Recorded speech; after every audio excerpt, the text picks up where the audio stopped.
गैर कानूनी मुकीम अफगान बाशिंदों की वतन वापसी का सिलसिला जारी है। मजीद 3,396 अफगान शहरी अपने वतन वापस लौट गए।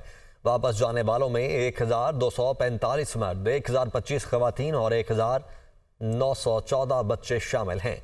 वापस जाने वाले अफगान बाशिंदों की कुल तादाद 4,93,648 हो चुकी है। तो गैर कानूनी मुकीम अफगान बाशिंदों की वतन वापसी का सिलसिला जारी है। मजीद 3,396 अफगान शहरी अपने वतन वापस लौट गए हैं। वापस जाने वालों में 1,245 मर्द, 1,025 खवातीन और 1,914 बच्चे शामिल हैं। मोहम्मद इमरान हमारे साथ मौजूद हैं। इमरान, क्या दादोशुमार हैं?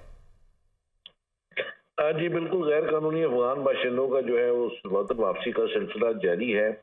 और जब से डेडलाइन खत्म हुई है और उस वक्त से मुसलसल रोजाना की बुनियाद पे अफगान गैर कानूनी बाशिंदे जो है वो वापस अपने वतन जा रहे हैं। अब तक 4,93,648 लोग जो है वो वापस अपने वतन वापस जा चुके हैं। अफगानिस्तान 15 फरवरी से 19 फरवरी तक 3,396 अफगान शहरियों में 1,245 मर्द और 1,025 खवातीन और 1,914 बच्चे अपने मुल्क जा चुके हैं। अफगानिस्तान रवानगी के लिए इनको 124 गाड़ियों में 210 खानदानों को अपने वतन वापसी अमल में लाई गई।